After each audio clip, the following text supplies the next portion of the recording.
O CNN Prime Time desta sexta-feira, 3 de janeiro, destaca mais um capítulo do impasse das emendas parlamentares. O ministro Flávio Dino suspendeu hoje o envio de recursos para organizações não governamentais por falta de transparência. Foram analisadas 26 entidades e 13 não cumpriam as regras exigidas. A economia e os desafios para 2025. Investidores estrangeiros retiraram mais de 24 bilhões de reais da Bolsa de São Paulo. Foi o pior desempenho em 9 anos. A cotação do dólar voltou a subir hoje. Mais um caso chocante de violência no Rio. Um rapaz de 18 anos teve morte cerebral. Nesta sexta-feira, ele tomou um tiro na cabeça durante o Réveillon, depois que pisou acidentalmente no pé de um traficante da Baixada Fluminense. Fortes chuvas derrubaram uma ponte provisória no Rio Grande do Sul. A ponte que existia no local havia sido levada nas chuvas do ano passado e agora foi de novo arrastada.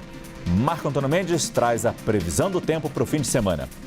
Com apoio de Donald Trump, o republicano Mike Johnson é reeleito presidente da Câmara dos Estados Unidos.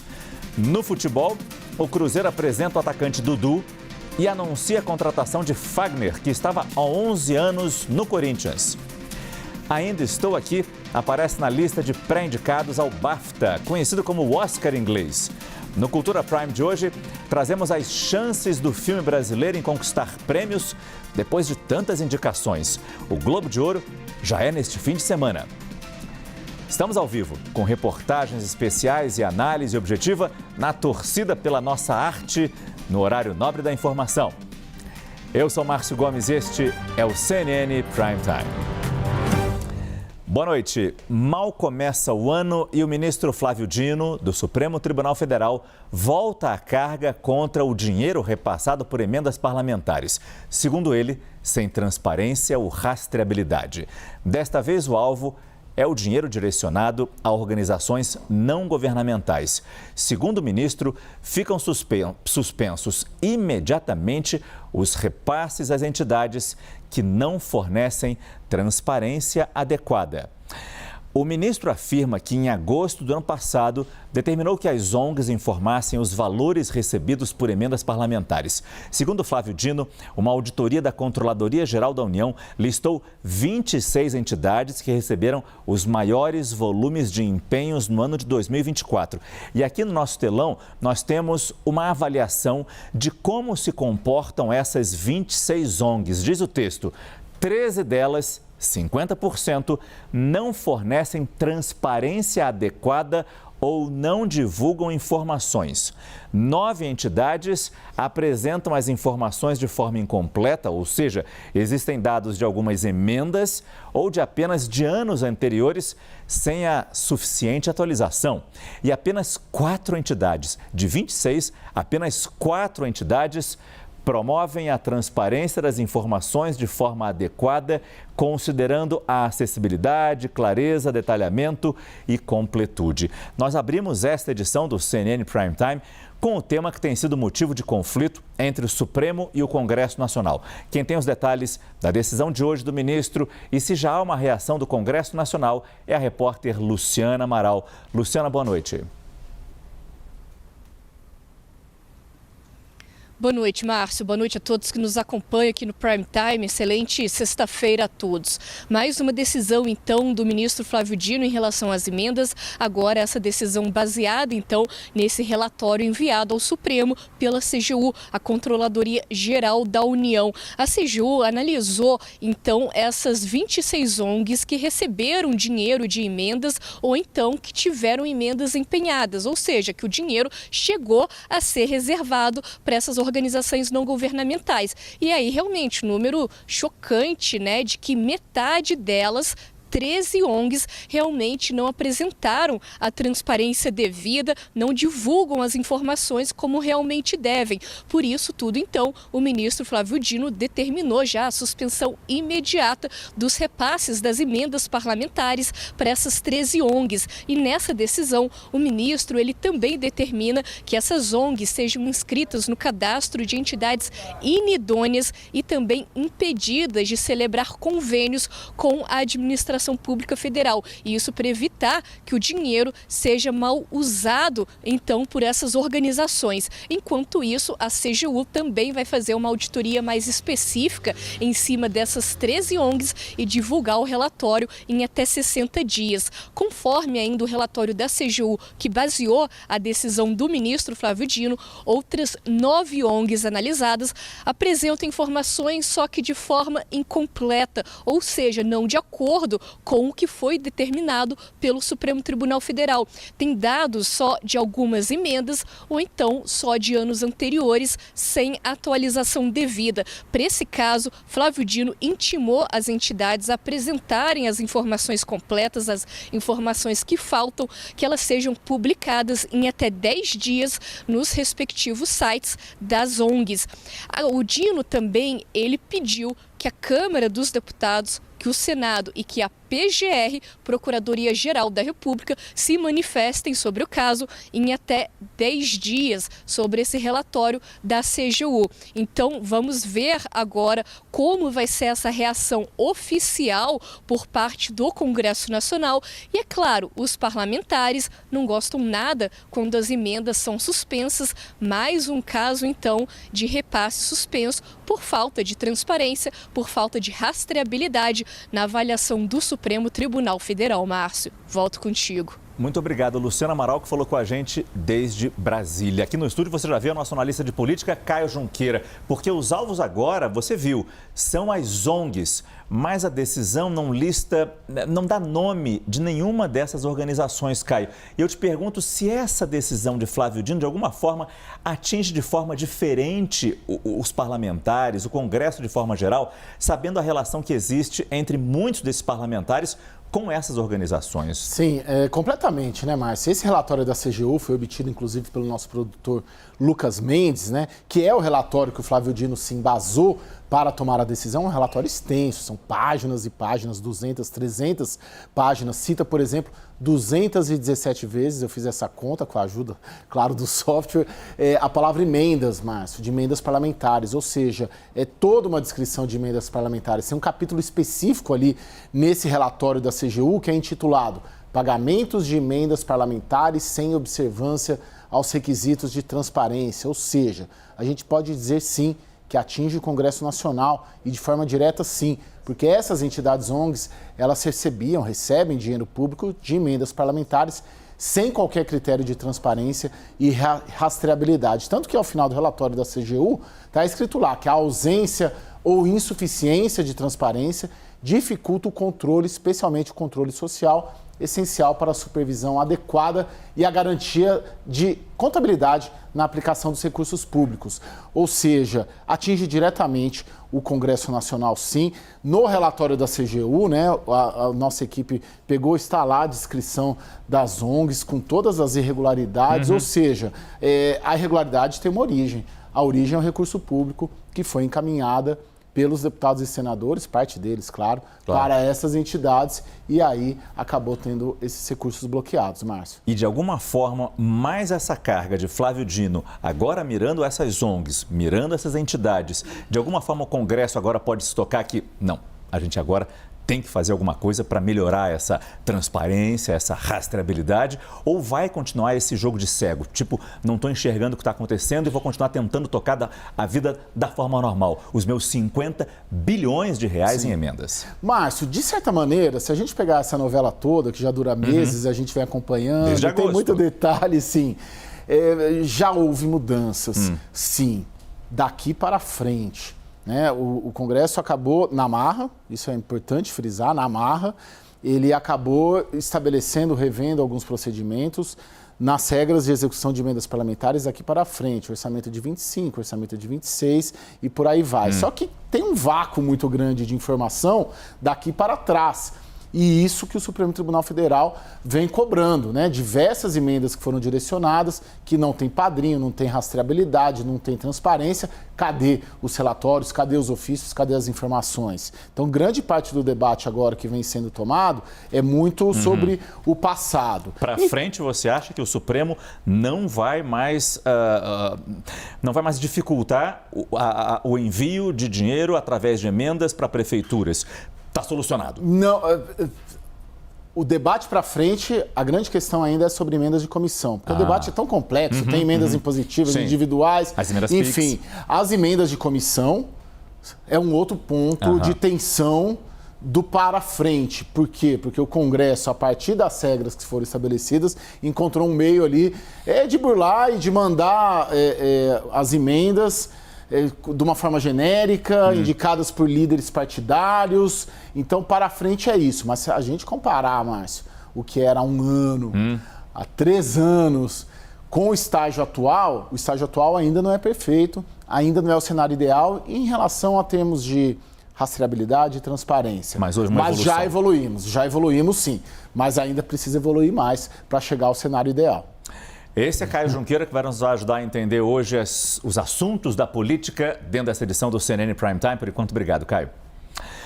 No Rio de Janeiro, mais um caso chocante de violência. Um rapaz de 18 anos foi baleado na cabeça e a história é terrível. Ele pisou acidentalmente no pé de um traficante no município de Queimados, na região metropolitana do Rio, na Baixada Fluminense. Foi durante uma festa de Réveillon. Ele acabou levando um tiro na cabeça e hoje teve decretada a morte cerebral. A repórter Raquel Amorim está acompanhando esse caso lá do Rio e tem as informações para a gente. Raquel, boa noite. Oi, Márcio. Boa noite para você, para todos que nos acompanham. Inacreditável essa história. A morte cerebral foi confirmada pelo Hospital Geral de Nova Iguaçu. De acordo com a nota divulgada pela unidade, Cauã Galdino Florencio Pereira, de 18 anos. Quando aconteceu esse caso, a morte cerebral foi confirmada na noite de ontem. Que pena. A gente está com um problema de comunicação na transmissão com a Raquel Amorim, nossa repórter lá no Rio de Janeiro. Ela volta ainda nessa edição para falar desse caso, desse menino de 18 anos, ainda também para falar de uma jovem que foi baleada na cabeça pela Polícia Rodoviária Federal na noite de Natal, mas que está tendo uma melhora no quadro de saúde. Isso é daqui a pouco, dentro dessa edição do CNN Prime Time. Subiu para 13 o número de mortos depois do desabamento da ponte que ligava os estados de Tocantins e Maranhão. Segundo a Marinha, mais um corpo foi localizado por drones subaquáticos e resgatado por mergulhadores na manhã desta sexta-feira. Ainda há 4 pessoas desaparecidas. O acidente aconteceu no dia 22 de dezembro. Desde então, as prefeituras locais tentam driblar a falta de estrutura por causa do bloqueio no local. O DENIT, Departamento Nacional de Infraestrutura de Transporte, anunciou que vai contratar uma empresa para operar balsas de transporte de veículos e pessoas ali no Rio Tocantins. O serviço vai ser gratuito, abrangendo carros, ônibus, ambulâncias e caminhonetes. Essa operação das balsas, no entanto, ainda não começou.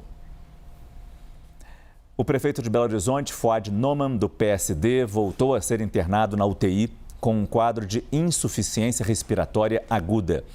Na quarta-feira, ele participou de forma remota da cerimônia de posse para o seu segundo mandato à frente da capital mineira. A decisão de não comparecer presencialmente à solenidade foi tomada em conjunto com a equipe médica que o acompanha.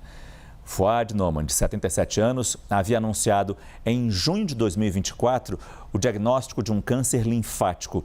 Ele passou pelo tratamento de quimioterapia durante a pré-campanha eleitoral. Em outubro do ano passado, anunciou que o câncer estava em remissão e que o tratamento havia sido concluído. Ainda segundo a equipe médica, o prefeito precisa evitar exposição a locais com muita circulação de pessoas, o que poderia deixá-lo mais exposto, mais vulnerável a vírus e bactérias. Agora sim, a gente volta com a repórter Raquel Amorim sobre o caso do jovem que morreu baleado depois que pisou no pé de um traficante na Baixada Fluminense. Raquel, por favor. Márcio, dia difícil com essa história. A morte cerebral foi confirmada pelo Hospital Geral de Nova Iguaçu. De acordo com nota divulgada pela unidade, Cauã Galdino Florencio Pereira, de 18 anos, deu entrada no hospital na última quarta-feira, que foi quando aconteceu esse caso. A morte cerebral foi confirmada na noite de ontem e hoje de manhã a família foi comunicada. Segundo as investigações, Cauã foi baleado depois de pisar por acidente no pé de um traficante. O crime ocorreu na madrugada de Ano Novo durante um baile funk na comunidade São Simão, em Queimados, na Baixada Fluminense. Segundo a apuração da CNN, depois de pisar sem querer no pé do criminoso, o jovem pediu desculpas, mas o bandido não teria aceitado. O Cauã foi levado para o alto do morro e foi baleado a queima-roupa. Ele foi atingido 2 vezes na cabeça. O jovem foi socorrido pelos próprios moradores da região e foi encaminhado em estado gravíssimo ao hospital. Segundo relatos de testemunhas, os disparos foram efetuados pelo criminoso conhecido como De Ferro, apontado como gerente do tráfico na comunidade. A Polícia Civil está investigando esse caso. A ocorrência foi registrada na delegacia de Queimados. Os policiais fazem diligências para localizar o responsável pelos disparos que mataram o jovem de 18 anos. Cauã Galdino era jogador de futebol amador, Márcio. O sonho dele era atuar como goleiro profissional. Ele estava atuando em um clube, na base de um clube da 4ª divisão do Campeonato Carioca. Esse time divulgou uma homenagem nas redes sociais. Também nas redes sociais estão circulando relatos tristes do pai desse jovem, um motorista de aplicativo identificado como Renato Pereira. O pai conta que Cauã passou a festa de Réveillon junto com a família em casa e depois resolveu ir para o baile funk festejar com os amigos. Esse pai, nesse relato, diz que pediu várias vezes: não vai, meu filho, não vai, meu filho. Chegou a dizer: não vai, meu filhinho. Mas Cauã acabou indo por ser jovem, cheio de vida e querer se divertir. O jovem não voltou, o pai recebeu uma ligação em casa dizendo que o filho estava no hospital e foi correndo mesmo para acompanhar esse caso. A gente vai seguir acompanhando também as investigações, Márcio. É muito importante a gente ter a Raquel aqui, porque ela vai nos atualizar de um caso que nós vimos ontem aqui no Prime Time. As imagens de um arrastão dentro de um ônibus lá no Rio. Imagens das câmeras de segurança desse ônibus. As imagens eram muito boas e foi possível ver bem o rosto dos 7 assaltantes que estavam praticando aquele arrastão. E eles foram identificados. Hoje a Polícia Militar chegou a prender um suspeito de ter participado desse crime. Não é isso, Raquel? É isso, Márcio. E esse suspeito, olha só, foi preso praticando um outro crime. Ele foi detido hoje por furtar cabos de cobre na Avenida das Américas, que fica na Barra da Tijuca, na zona oeste do Rio. Segundo a polícia, ao todo, 3 pessoas foram detidas nessa ocorrência, foram encaminhadas para a delegacia e lá foi identificado que um dos homens está envolvido no arrastão que ocorreu no BRT. O setor de inteligência da Polícia Militar, como você destacou, Márcio, identificou os 7 assaltantes que participaram do crime e repassou os nomes para a Polícia Civil. De acordo com as investigações, dos 7, apenas um não tem passagem pela polícia, todos os outros já possuem anotações criminais, um deles também é menor de idade e todos são moradores de comunidades da Zona Oeste da capital fluminense. O assalto no BRT, a gente lembra, ocorreu na noite do último sábado, entre as estações Pedra de Itaúna e Rio Mar.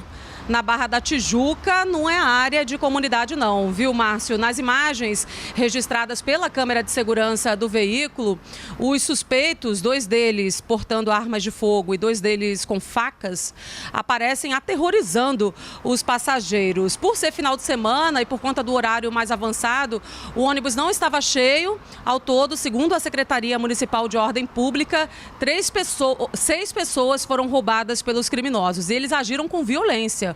Um homem chegou a levar uma coronhada na cabeça depois de entregar o celular para o bandido e ele levou essa coronhada porque o aparelho não estava desbloqueado. O criminoso grita pedindo a senha. Essa ação durou ao todo 5 minutos. Todos os assaltantes conseguiram fugir e agora a Secretaria Municipal de Ordem Pública informou que o patrulhamento foi intensificado na região. Márcio, volto com você. Muito obrigado, Raquel Amorim, que falou com a gente direto do Rio de Janeiro. E ainda no Rio, a jovem que foi baleada na cabeça pela Polícia Rodoviária Federal na noite de Natal, ela teve uma melhora no quadro de saúde. O nome dela é Juliana Leite Rangel, tem 26 anos e saiu da sedação, segundo o boletim médico divulgado pelo Hospital Adão Pereira Nunes, no município de Duque de Caxias. Apesar da melhora, o estado de saúde dela ainda é considerado grave. Já de acordo com a nota divulgada pela Prefeitura de Duque de Caxias, Juliana apresenta boa resposta ao tratamento, começando a interagir e abrir os olhos. A jovem passou por uma traqueostomia para auxiliar na respiração e segue em processo de redução da ventilação mecânica. Juliana estava no carro com a família a caminho de Niterói para a ceia de Natal, quando foi atingida por disparos de agentes da Polícia Rodoviária Federal durante uma abordagem. O pai dela também foi baleado. Os agentes alegaram que ouviram tiros e acharam que esses tiros partiram do carro da família. 3 agentes da Polícia Rodoviária Federal foram afastados para a investigação dos fatos. O Supremo Tribunal Federal retoma os trabalhos a partir do dia 3 de fevereiro com a solenidade de abertura do ano judiciário.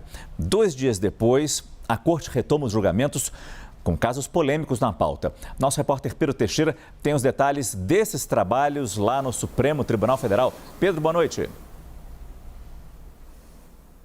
Tudo bem, Márcio? Boa noite para você, para todo mundo que nos acompanha aqui na CNN. Vou começar pelos assuntos polêmicos.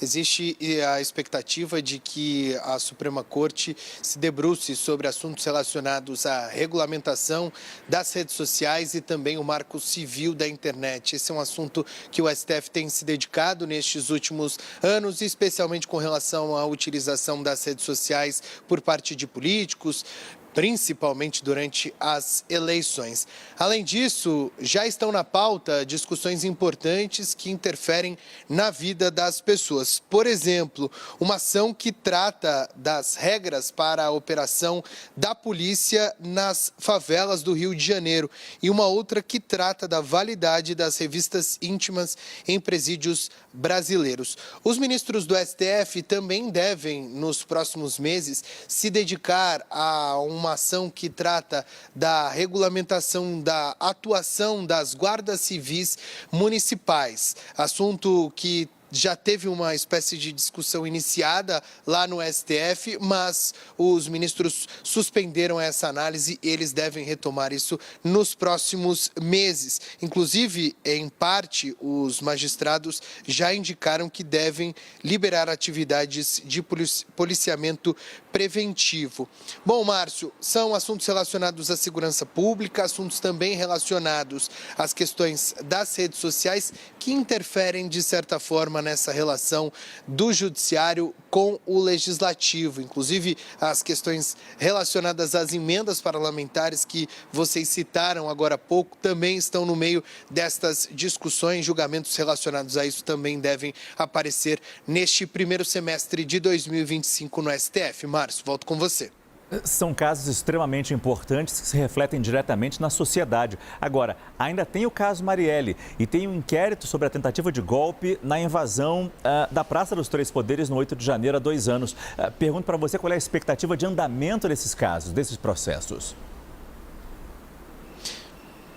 Exatamente, Márcio. Vou começar pela suposta trama golpista. A Polícia Federal, no fim do ano passado, apresentou um relatório ao ministro Alexandre de Moraes, relator do caso no STF, pedindo o indiciamento de 40 pessoas. Este relatório foi compartilhado com o Ministério Público, com a Procuradoria-Geral da República, para a manifestação do Procurador-Geral da República, Paulo Gonet. Ele tem 3 caminhos neste caso: pedir novas diligências à Polícia Federal, portanto, novas investigações sobre este caso, ou denunciar as pessoas que tiveram pedido de indiciamento apresentado pela Polícia Federal, ou, quem sabe, pedir o arquivamento deste inquérito. Enquanto a PGR não se manifestar, os ministros do STF não devem dedicar julgamento para este caso. Este julgamento não deve ir para a análise dos ministros da Suprema Corte. Eles estão aguardando esta manifestação da Procuradoria-Geral da República.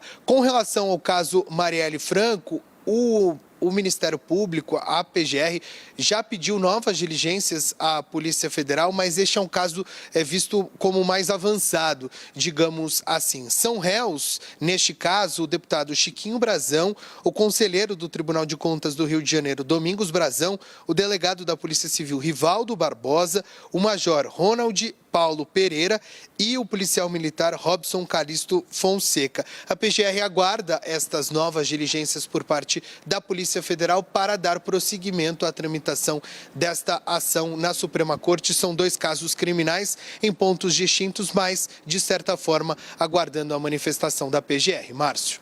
Muito obrigado, Pedro Teixeira, que falou com a gente direto de Brasília. E o presidente Lula convocou e os 3 comandantes das Forças Armadas vão participar da solenidade lá no Palácio do Planalto em lembrança dos 2 anos dos atos golpistas do dia 8 de janeiro. Essa é uma apuração de Caio Junqueira e ele volta aqui para o estúdio para conversar com a gente sobre isso. Eles precisaram ser convocados para participar, Caio?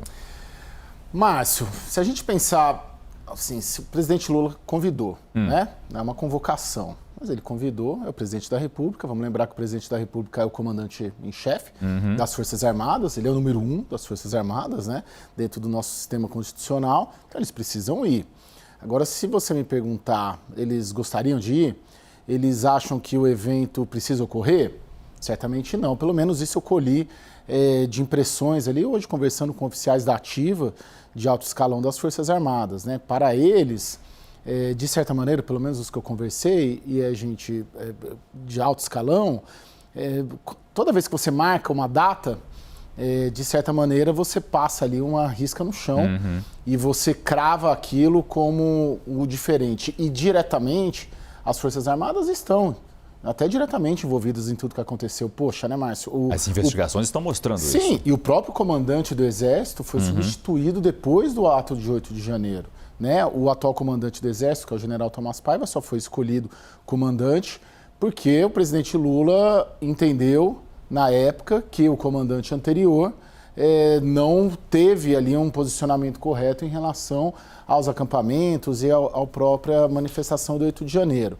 E tem uma leitura que o Palácio do Planalto, ao fazer de novo um evento do 8 de janeiro, ele politiza o evento. Né? De certa maneira, ele tensiona mais. Eu não estou falando nem que a minha leitura é essa, mas a leitura que eu ouvi de dentro da casena, né? De que, de certa maneira, você não distensiona, você tensiona mais. Por quê?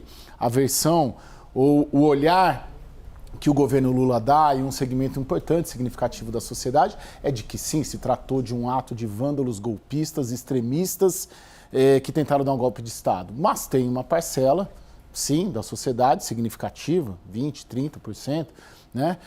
Que acho que não teve nada disso, né? Que foi uma baderna, uma bagunça, uma confusão, mas que não almejava, e tem uma discussão jurídica, inclusive, sobre isso, almejava dar um golpe de Estado, porque não tinha um comando, enfim. De certa maneira, é um episódio polêmico, tenso, com olhares distintos, e na versão, pelo menos, dos militares que eu conversei, ao marcar essa data, você politiza, você tensiona e você mais afasta do que une essa sociedade polarizada que a gente vive. Mas isso nos lembra, durante a ditadura militar, como houve o acordo para ninguém ser julgado, ninguém ser punido. Certamente. Nesse caso, você acha que alguns militares gostariam que isso acontecesse também? Acho que eu digo, para deixar o tempo curar essa ferida, esquecer esse caso, você acha que chegaria a esse ponto? Não, eu tenho a percepção que hoje os comandos das forças, né, e apostaria até que a maioria dos oficiais militares, é uma área que eu cubro, gosto de cobrir, enfim, converso muito com eles, principalmente o pessoal do Exército. Eu diria que a maioria é legalista, constitucionalista. Isso já desde antes do Bolsonaro assumir, passamos o governo Bolsonaro inteiro cobrindo e conversando com oficiais generais e das outras forças também. E o repúdio a uma imersão autoritária do país por parte do Palácio do Planalto, por parte do então presidente Jair Bolsonaro, sempre foi muito veementemente refutado. E vamos dizer assim, em português claro, né, Márcio? Na hora do vamos ver... Claro. Na hora do vamos ver, né, que pelo menos o que todas as investigações apuram, foram oficiais do alto comando do Exército que seguraram ali o avanço ali dessa intentona, vamos chamar assim, golpista. Né? Agora, não quer dizer que a gente não correu esse risco. Então, não vejo assim, não, vamos esquecer, vamos apagar, né? São situações diferentes da de 64, claro, né? Ali houve uma transição, né, no começo dos anos 80 para a Nova República e tal, que é o que a gente vive hoje. Mas eu sinto que é aquela ferida ali que todo 8 de janeiro vai lá e o Palácio do Planalto deliberadamente cutuca, sabendo que não é uma relação que flui muito naturalmente, né? Principalmente nos últimos meses, Márcio. Isso é um dado interessante. O ministro da Defesa, José Múcio, conseguiu de alguma maneira ali como que é aquela expressão, Márcio? Algodão entre cristais? Essa, né? Sim, perfeito. Ele conseguiu colocar os dois na mesma mesa, né? Esses dois grupos, né? O petismo e os militares.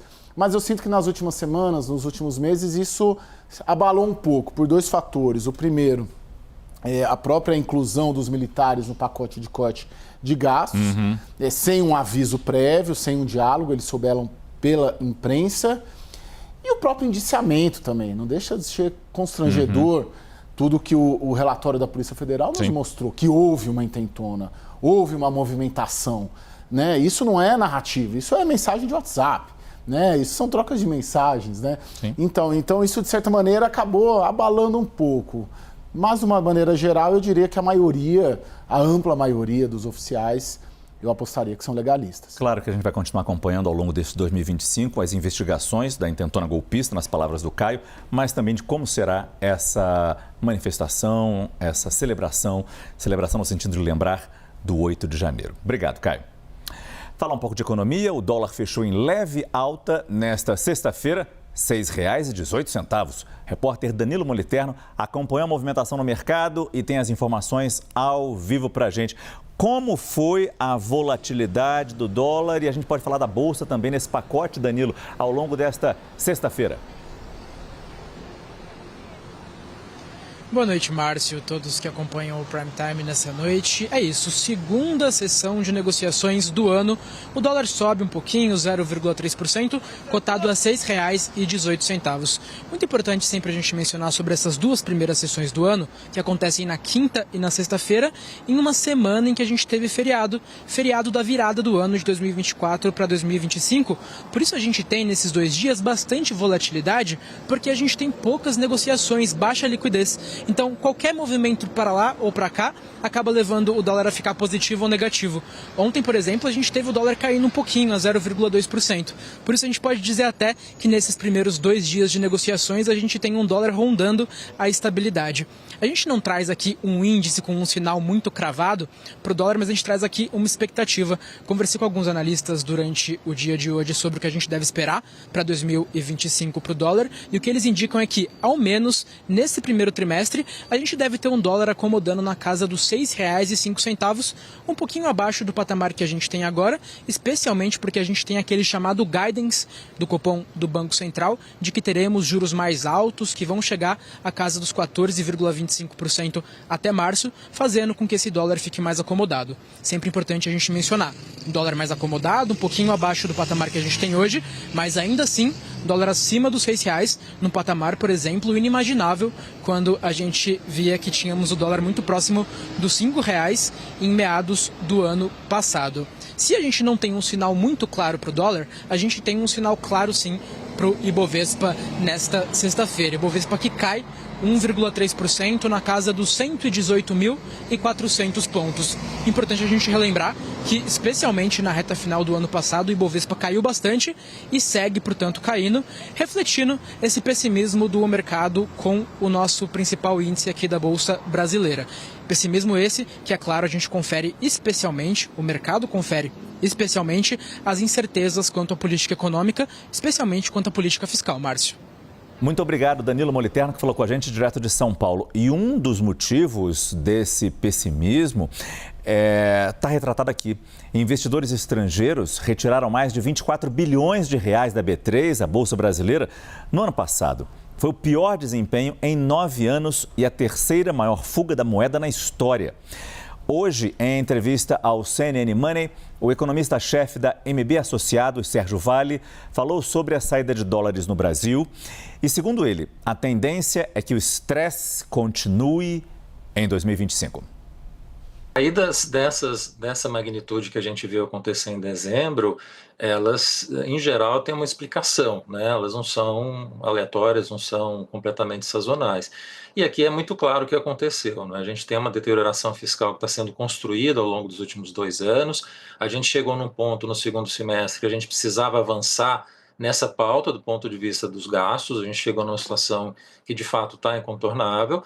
E o governo sinalizou que poderia fazer alguma coisa. Em novembro, a discussão inteira foi sobre isso, havia a expectativa de alguma notícia positiva nesse sentido, e deu tudo o que aconteceu. A gente viu um pacote extremamente frágil, o governo continuando não entendendo que precisa mexer na estrutura de gastos com mais força, e o resultado foi isso. A gente teve esse dezembro bastante complicado como consequência desse cenário fiscal que está se desenhando, né? Na verdade, essa construção desses últimos 2 anos e a insistência do governo em não observar o que precisa ser feito coloca uma dificuldade para 2 anos em que o presidente está com popularidade baixa, crescimento tende a desacelerar por conta justamente do efeito de juros que a gente está vendo agora subir com mais intensidade, e é um presidente que vai estar pressionado em 26 para entregar resultado, para tentar se reeleger ou eleger alguém da sua base.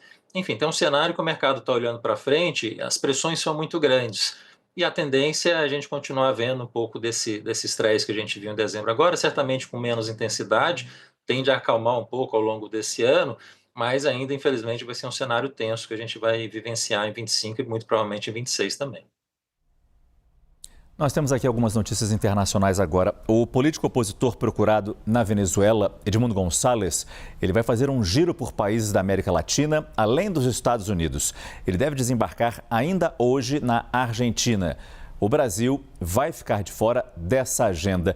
Eu converso ao vivo com a nossa correspondente Luciana Tadeu, em Buenos Aires, para explicar para a gente, Luciana, qual é o objetivo desse giro pela América Latina e, claro, Estados Unidos também, de Edmundo González. Boa noite, Luciana.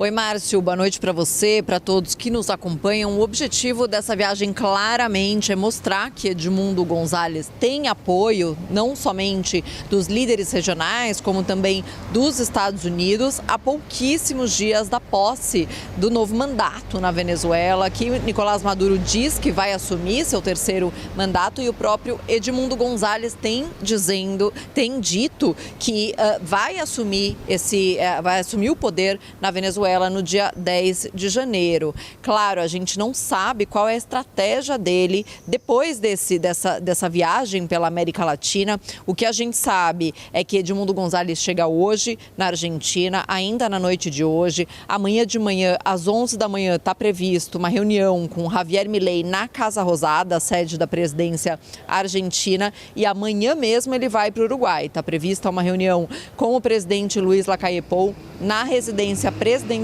do Uruguai, em Montevidéu, às 5 da tarde deste sábado.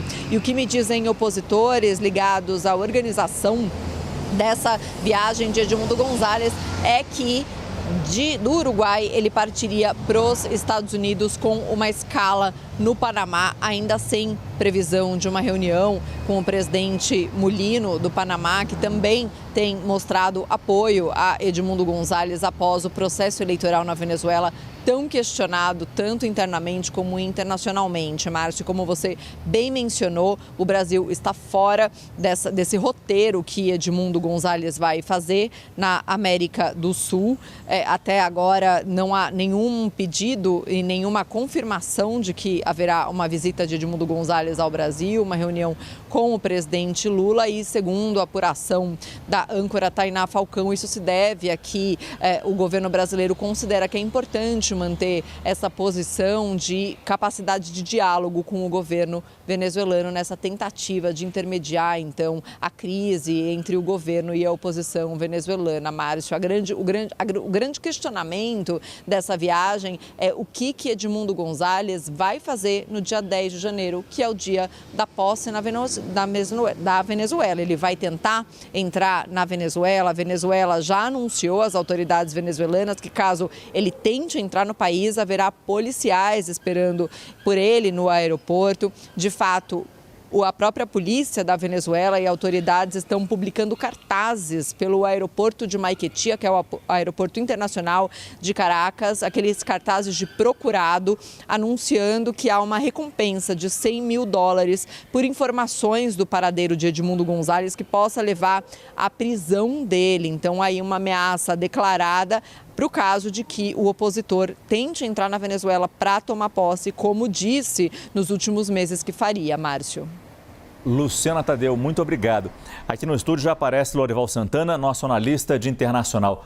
Como interpretar essa decisão de Edmundo González de não passar pelo Brasil nesse giro? Boa noite, Lorival. Boa noite. Bom, é uma situação em que o principal país da região, o principal país da América do Sul, fica de fora dessas gestões da oposição venezuelana, porque a oposição venezuelana não confia no governo brasileiro, não confia nessa suposta equidistância adotada pelo Lula. Tanto assim que ele recentemente, numa entrevista, disse que não tinha críticas a fazer ao fato de o Supremo Tribunal da Venezuela ter referendado, certificado a vitória apesar de todos os sinais de fraude de Nicolás Maduro na eleição de 28 de julho. E agora a decisão de enviar a embaixadora do Brasil em Caracas para a posse, o que na prática significa que ele aceita Nicolás Maduro como presidente de fato da Venezuela. Portanto, o Brasil já assumiu um lado, diferentemente de países como Chile, Uruguai, Argentina, União Europeia, Estados Unidos, que não aceitam essa eleição fraudulenta. Na Venezuela, a situação é de bastante paranoia. O Nicolás Maduro sente que foi enganado pelos seus assessores de segurança, que disseram que seria mais uma eleição tranquila, que eles conseguiriam acobertar a fraude. Não foi isso que aconteceu. A oposição se mobilizou muito bem, expôs para o mundo a fraude ao copiar, escanear as atas e antes de serem os seus fiscais expulsos do centro de apuração e colocar essas atas na internet. Então,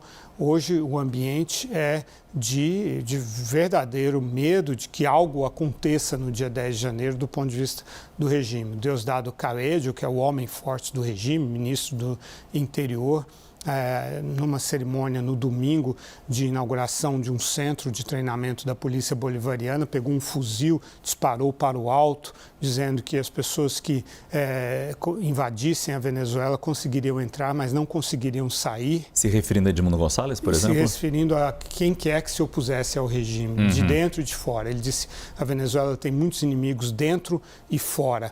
Diz que existem 20 mil soldados das forças especiais com o melhor armamento do mundo, pronto para defender o regime. Então, há todo um receio de que aconteça alguma coisa no dia 10 de janeiro, que afinal é a certificação, digamos assim, após Nicolás Maduro. Já existe o trauma do 6 de janeiro nos Estados Unidos, 4 anos atrás, e o regime está realmente paranoico e inseguro.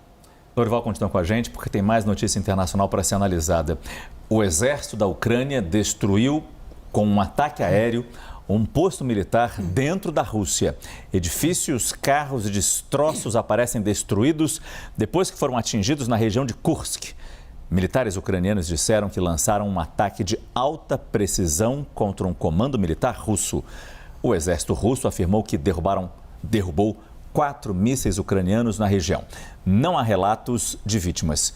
Nas últimas semanas, a Ucrânia intensificou os ataques com drones e mísseis contra o território russo. E o presidente ucraniano Volodymyr Zelensky disse que o presidente eleito dos Estados Unidos, Donald Trump, pode ser decisivo no resultado da guerra com a Rússia. Para Zelensky, a paz vai ser alcançada se Kiev receber garantias de segurança dos aliados, ingressar na União Europeia e receber um convite para entrar na OTAN. Трамп може бути вирішальним. І я думаю, для нас це найголовніше, що він, його якості, вони такі є. Він спроможний бути вирішальним в цій війні. Він може дійсно зупинити Путіна, або справедливіше сказати не в трендах, а справедливіше сказати допомогти нам зупинити Путіна. Він це може.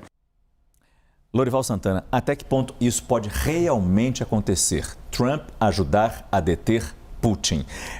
Trump, na campanha eleitoral, falou: eu acabo com essa guerra em 24 horas. Qual é a estratégia de Trump e no que Volodymyr Zelensky está pressionando agora? Bom, o Zelensky sabe que Trump gosta de ser adulado. Putin também gosta de ser adulado, mas nesse caso, Zelensky sabe que Trump gosta de ser adulado e está procurando atrair, né, a simpatia do Trump. Lembre-se que o Zelensky já se reuniu ultimamente 2 vezes com o Trump. Se reuniu antes da eleição nos Estados Unidos, em Nova York, em novembro, pouco antes da eleição, e no mês passado também, naquela reinauguração da Catedral de Notre Dame, estava o Macron, eles conversaram sobre a situação da Ucrânia, sobre o futuro da Ucrânia ali, e foi uma conversa importante para o Zelensky. As informações que você trouxe mostram a dupla estratégia de Zelensky. Ele anunciou no discurso de fim de ano que a Ucrânia hoje já fabrica 1/3 dos foguetes e mísseis que está usando na campanha de defesa contra a agressão russa. Ele disse que a Ucrânia conseguiu reconstruir a sua capacidade de fabricação de armamentos, que era muito grande, né, no contexto da União Soviética. A Ucrânia era um importante fabricante de armamentos, que ele conseguiu fazer isso. Muitos drones, muitos mísseis. Ele disse que a Ucrânia fabricou no ano passado, em 2024, 1 milhão de drones, né? E a gente está vendo o uso desses foguetes, mísseis e drones. Nesse caso específico do ataque contra esse alvo lá em Kursk, que era uma brigada da infantaria naval, né, lá de Kursk, foi aparentemente um HIMARS, um míssil de alta precisão e de longo alcance que os Estados Unidos estão fornecendo para a Ucrânia. Mas em outros ataques, muitos são drones, são foguetes, são mísseis, muitas vezes causando bastantes danos para os alvos militares, sobretudo da Rússia. Então ele procura criar essa situação de tentar colocar um preço alto para essa guerra para a Rússia. Segundo as forças ucranianas, somente ontem morreram 1.060, morreram ou ficaram feridos 1.060 soldados russos no fronte. Número elevado. É um número bastante elevado, mas tem sido essa a média. E os russos estão, sim, numa situação de força, numa posição de força no terreno, no fronte, mas com uma altíssima perda de soldados e, ao mesmo tempo, a Ucrânia tem conseguido fazer esses ataques aéreos, né, que são de mísseis, de drones, com bastante efetividade na tentativa de, ao chegar Trump à Casa Branca, estar numa posição de força para negociar o que o Zelensky chama de uma paz justa. A gente continua com o noticiário internacional, ainda falando de Estados Unidos. Por lá, o deputado republicano Mike Johnson foi reeleito para o cargo de presidente da Câmara dos Representantes, a Câmara dos Deputados de lá. Ele conseguiu 218 votos, que era a quantidade mínima necessária para conquistar a maioria dos deputados presentes na votação no Capitólio. Como a maioria republicana na Câmara tem uma margem muito estreita, com 219 deputados, Johnson só poderia se dar ao luxo de perder um voto, que foi exatamente o que aconteceu. Os deputados e senadores americanos eleitos em novembro tomaram posse hoje e a eleição do presidente da Câmara foi o primeiro compromisso oficial do novo Congresso americano. Apesar de contar com o apoio de Donald Trump, Mike Johnson enfrentava resistência de alguns nomes do partido, mas os aliados de Johnson negociaram nos bastidores com os dissidentes e conseguiram virar o voto de 2 republicanos que inicialmente iriam votar contra. Eu volto com o Lorival Santana, especialmente para saber, agora que tem um republicano e um republicano próximo a Trump, até que ponto é tão próximo assim, mas eu pergunto, talvez além disso, a gente sabe, Trump vai ter a maioria na Câmara e no Senado. Exato. Isso é muita coisa. Sim, e essa foi uma vitória importante hoje. Não estava garantida essa eleição de Mike Johnson na primeira votação. Lá pela terceira ou quarta, sim. Mas o Trump atuou no telefone para garantir esses últimos votos que faltavam. Existe um grupo de deputados republicanos que são fiscalmente conservadores e que estão um pouco afastados do Trump e que consideraram que o Mike Johnson fez concessões demais para os democratas no ano passado, acordos que foram feitos, inclusive para a liberação de verbas para recursos para a Ucrânia, para Israel, para Taiwan. E eles cobram caro por isso, tentaram bloquear, mas acabaram sendo dissuadidos de fazer isso.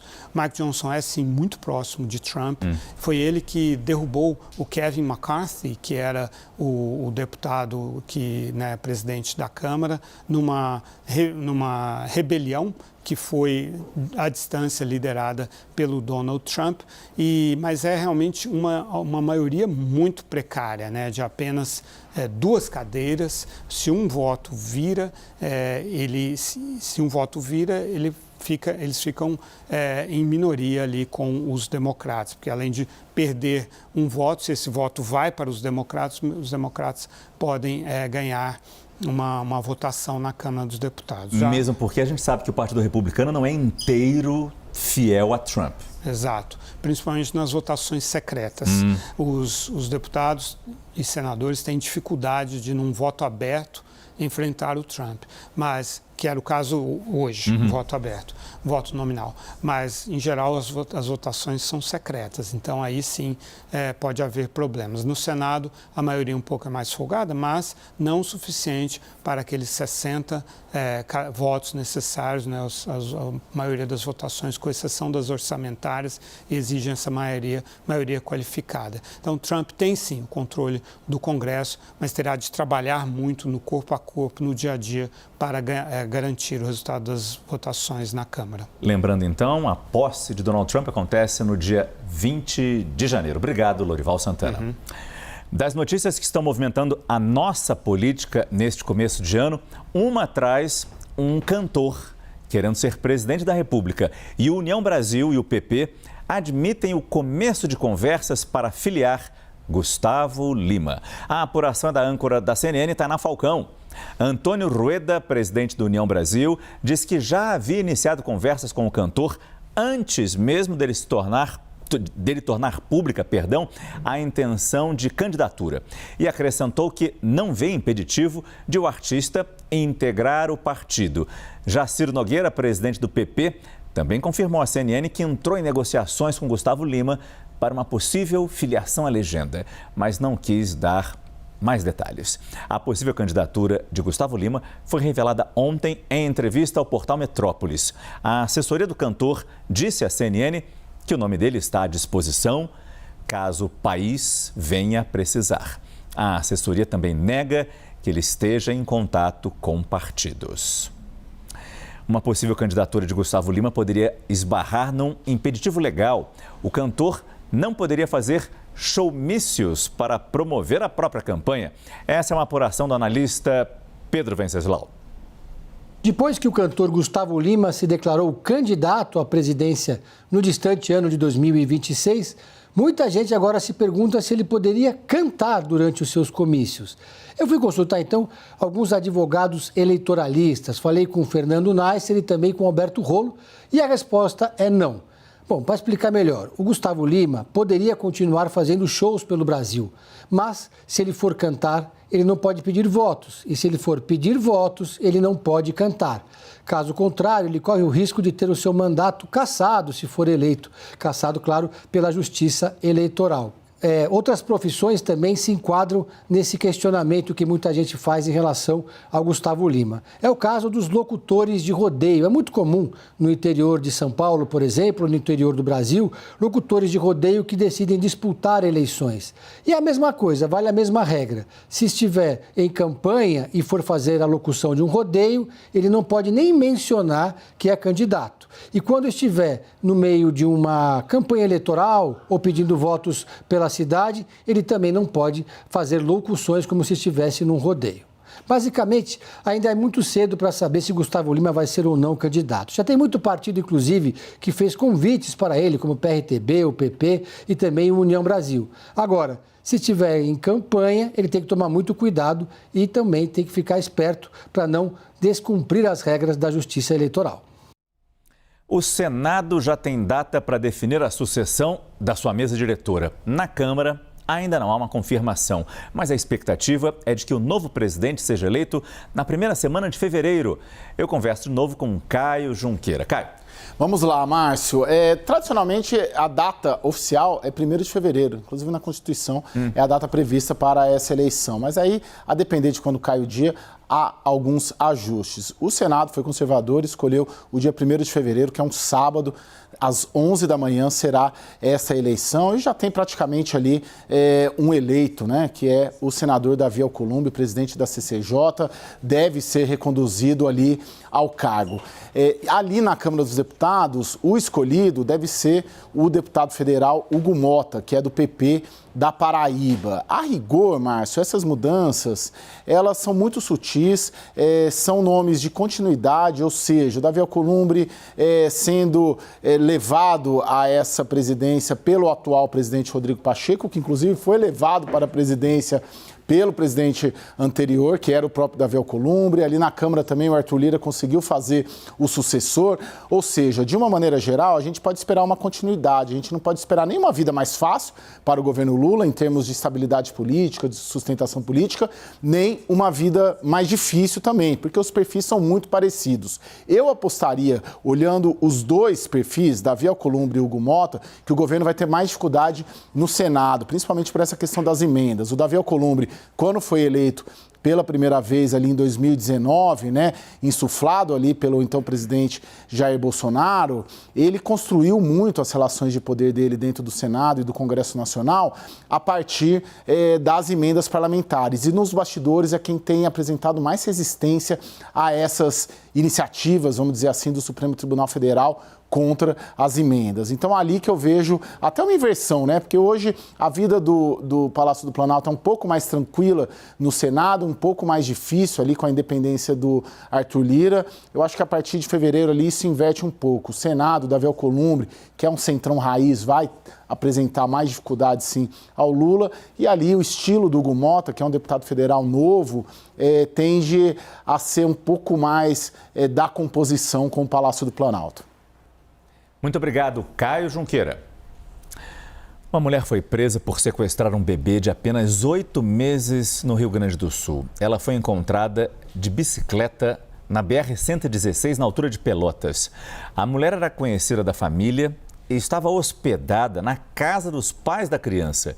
Durante a abordagem, a sequestradora disse que o bebê era de uma amiga e que estaria indo com ele para a região metropolitana de Porto Alegre. Ela havia saído da casa da mãe do menino por volta das 8 horas da manhã e já tinha percorrido mais de 60 quilômetros de bicicleta. A criança apresentava sinais de desidratação e recebeu os primeiros socorros por uma equipe da concessionária da rodovia. A mulher vai responder por sequestro de menor e cárcere privado. A Polícia Civil do Piauí investiga as mortes de um bebê e de um jovem. Uma das suspeitas é de que elas tenham sido provocadas por envenenamento. Davi Pereira Silva, de apenas 1 ano e 8 meses, e Manuel da Silva, de 18 anos, morreram na última quarta-feira em Parnaíba, cidade do litoral do estado, a cerca de 330 quilômetros de distância de Teresina. Outras 5 pessoas da mesma família estão internadas num hospital da região. Os policiais apreenderam alimentos consumidos pelas vítimas para análise dos peritos. A investigação busca identificar as causas das mortes. Vem aí o primeiro fim de semana de 2025 e com ele muita chuva em grande parte do país. Estados do Norte, Centro-Oeste e Sudeste ficam em atenção a partir já desta noite. No sul do Brasil, os temporais provocam muitos estragos. A gente vai com as informações do tempo com Marco Antônio Mendes. A grande preocupação é com o sul do Brasil, mais uma vez. Está controlada a situação por lá? Boa noite. Márcio, a situação já está controlada. Boa noite para você que acompanha a gente também. Nesse momento, então, já parou de chover. Até fez sol, com algumas nuvens também. Deu até para aproveitar a praia quem estava no litoral. Mas, Márcio, ficaram os problemas. Pelo menos 15 cidades do Rio Grande do Sul sofreram danos depois dos temporais que atingiram o estado. E além de chuva forte e ventos intensos, foi registrada também queda de granizo. Essas imagens que você está vendo aí são de Rio Grande, um dos municípios mais afetados. Casas foram destelhadas e lavouras ficaram destruídas. Além disso, galhos de árvores interromperam também o trânsito em rodovias no interior gaúcho. E a correnteza causada pelos temporais levou uma ponte construída só há 2 meses. A ponte ligava as comunidades de Arroio Feliz e Picada Cará e foi feita de forma provisória depois das enchentes que arrasaram o Rio Grande do Sul no ano passado. Como eu disse antes, então, hoje o tempo já ficou assim um pouco mais estável, o sol voltou em várias cidades e deve continuar assim também nesse fim de semana. Veja, não deve chover amanhã em Porto Alegre, mas em Florianópolis e também em Curitiba tem chance de pancadas do meio para o fim da tarde. E as temperaturas, elas vão ficar bem altas aqui, beirando, então, passando aqui dos 30 graus. E, Márcio, a boa notícia para quem está no litoral da região sul é que vai ter sol, vai ter calor, o pessoal vai poder aproveitar, porque não tem previsão de chuva para esses próximos dias, pelo menos para a próxima semana ainda na região sul. Pelo menos isso. Agora, aqui em São Paulo hoje caiu uma chuva e não foi uma chuva fraquinha não, foi bem forte. Algum problema? Pois é, a chuva foi bem forte, não teve assim grandes transtornos, só algumas quedas de árvore, mas claro, sempre fica aquela preocupação.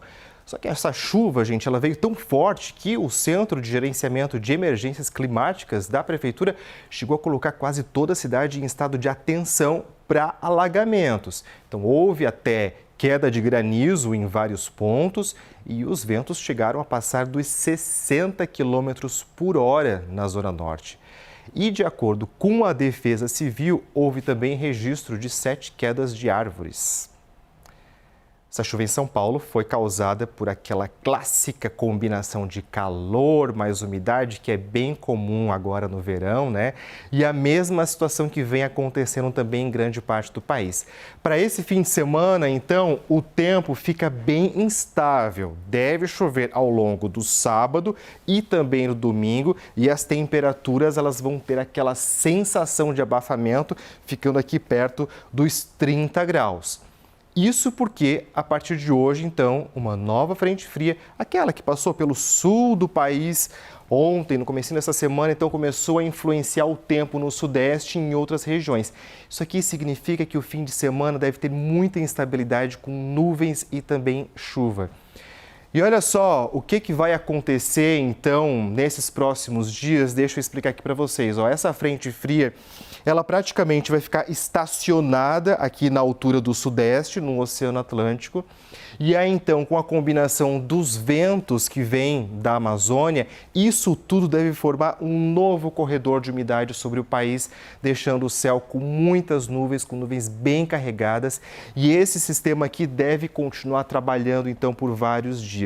Márcio, é algo muito parecido com o que aconteceu no Sudeste e no Centro-Oeste na semana passada, quando várias cidades, vários estados tiveram aí dias seguidos de muita chuva. Isso significa então que vai ter chuva em um bom pedaço do Brasil.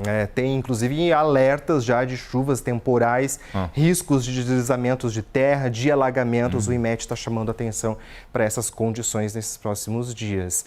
E aí o que vai acontecer então é que um desses lugares que deve ter muita chuva a partir de amanhã é Belo Horizonte e também grande parte de Minas Gerais.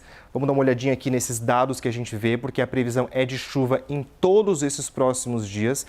Veja, são volumes que ficam aqui muito perto dos 20 milímetros. Isso num acumulado ao longo de todos esses próximos dias pode, claro, causar problemas. Já as temperaturas, elas permanecem altas, mas dentro ali de uma certa normalidade para essa época do ano. Vamos ver agora, então, o que esperar das chuvas em todo o país. Esse mapa aqui mostra onde deve chover mais até na semana que vem. Cores que estão num tom mais escuro aqui no mapa indicam volumes mais elevados. Então, muita atenção, principalmente para o Espírito Santo, para grande parte de Minas Gerais. Os volumes devem chegar aqui aos 200 milímetros. Isso aqui é muita água vindo por aí. Agora, veja também que não deve chover nada, muito pouco, no sul do país e também aqui na região nordeste. Agora, nesses próximos semanas também a gente vai ver que toda a região norte aqui deve chover cerca de 150 milímetros, que fica ali dentro de uma certa normalidade também. Para amanhã, então, o tempo segue firme justamente nessas duas regiões, onde você vê aqui em amarelo no mapa. No restante do país, pancadas estão sendo esperadas ao longo do dia. Em todo o Brasil, os termômetros continuam muito altos. Porto Alegre amanhã, temperatura máxima chegando aqui nos 30 graus. Campo Grande vai ter um dia de céu bem fechado, amanhã vai aos 27 graus. No Rio de Janeiro, muito calor, 35 graus com chance de temporais também. Vitória, a mesma condição e o termômetro deve marcar 34 graus de máxima. Brasília amanhã vai aos 26, Maceió com tempo firme chegando aos 32 graus, Teresina com termômetros indo aos 36 graus, Márcio Gomes. Está aí a previsão completa, não só para o fim de semana, mas o que esperar já também para a próxima semana. Às vezes a gente estranha que vai chover no lugar, mas a temperatura chega a 35 graus. É o verão. É o verão. Aquele calor, com toda aquela umidade, acaba causando esses temporais todo aí. Muito obrigado e bom fim de semana, Marco Antônio Mendes. Um bom fim de semana e para você também. Tchau, tchau. Valeu. O filme brasileiro Ainda Estou Aqui apareceu na lista de pré-indicados ao BAFTA da Academia Britânica de Cinema, popularmente conhecido como o Oscar inglês. O filme é uma das 10 produções que concorrem às 5 vagas da lista final de indicados na categoria Melhor Filme em Língua Estrangeira. O vencedor vai ser anunciado na cerimônia do dia 16 de fevereiro em Londres. A atriz Fernanda Torres não teve seu nome incluído na lista ao prêmio de melhor atriz. Ela vive a Eunice Paiva, uma mãe que luta para manter a família unida e segura em meio às ameaças da ditadura militar no Brasil dos anos 60. O filme de Walter Salles vem colecionando prêmios e indicações como o Globo de Ouro, concorrendo a melhor filme estrangeiro e melhor atriz, levou o melhor roteiro no Festival de Veneza e está numa pré-lista para o Oscar. O Brasil já tem história no BAFTA. Faturou em 1999 o prêmio de melhor filme estrangeiro com Central do Brasil, outro filme de Walter Salles. Sobre esses tantos reconhecimentos que o nosso cinema vem recebendo, eu converso agora com Flávia Guerra. Ela é crítica de cinema e apresentadora do Plano Geral Podcast. Flávia, boa noite. Muito obrigado pela sua presença mais uma vez no nosso CNN Prime Time. Ainda Estou Aqui vem seguindo uma trilha muito bonita. A gente lembra dos aplausos durante o Festival de Cannes, aplausos de pé por 10 minutos. Domingo agora tem a cerimônia do Globo de Ouro. Você é eleitora do Globo de Ouro. Não vou perguntar em quem você votou, mas quais são as chances de vitória desse filme e, claro, também da Fernanda Torres? Olha, a gente, aliás, não pode falar em quem votou, a gente pode falar em quem acha que vai ganhar. Isso dá pra gente falar. Mas nesse caso do Brasil é meio óbvio, né? As chances, elas existem. Tá difícil. Esse é um ano que é raro de acontecer, que não tem o grande favorito, que a gente olha e fala, esse vai ganhar tudo, assim. Apesar do Emília Pérez, que a priori é nosso grande concorrente, ser o mais indicado aqui também, nas outras categorias. Emília Pérez levou 10 indicações. É um filme francês, mas que se passa no México, né? Que a gente já falou bastante, conta a história de um traficante, um chefão do tráfico, que faz a redesignação de gênero e se torna a Emília Pérez. Enfim, esse é o nosso grande concorrente. Mas o Ainda Estou Aqui, ele vem ganhando muitas boas críticas, né? Vem aí sendo indicado em outras premiações importantes, como o BAFTA, que é considerado sim uma prévia do Oscar, ele é o Oscar britânico, né? E vem emocionando muita gente. Desde Veneza, né? Quando ele, como você falou, teve aplauso de 10 minutos, eu estava lá cobrindo Veneza. Ele vem surpreendendo, né? Ele é um filme muito sobre o Brasil, mas ele ressoa muito no mundo inteiro. Então, a gente tem chance, sim, se a gente pensar assim, que não tem um grande favorito, e o Emília Pérez talvez divida mais as pessoas. É raro isso, viu? É raro acontecer, porque ele está indicado também a melhor comédia musical, melhor atriz para Carla Sofia Gascon, 2 atrizes, Selena Gomez e a Zoe Saldana, que deve levar a coadjuvante indicadas, 2 canções. Então, assim, é difícil um filme tão indicado assim não levar o melhor filme internacional. Talvez ele não leve comédia musical, seja o Wicked que ganhe. Então, quem vota faz meio essa conta. Mas eu acho que a gente tem chance, ela não é impossível. Na verdade, eu acho que talvez a nossa querida Fernanda Torres tenha mais chance, porque também está bem embolado lá o campo para as atrizes, viu? E o quanto realmente, você citou o BAFTA aí, lembrando da indicação de hoje, da pré-indicação de hoje, o quanto que a gente pode esperar não sermos mais pré-indicações, mas sim indicações de Ainda Estou Aqui. E não digo apenas do BAFTA, digo também do Oscar. Olha, como eu falei, o BAFTA, ele é o Oscar britânico, ele é bem influente no Oscar. Quando a gente está pré-indicado ao BAFTA, tem muita chance de ser indicado ao Oscar, porque entra nesse grande circuito, né, o grande slam.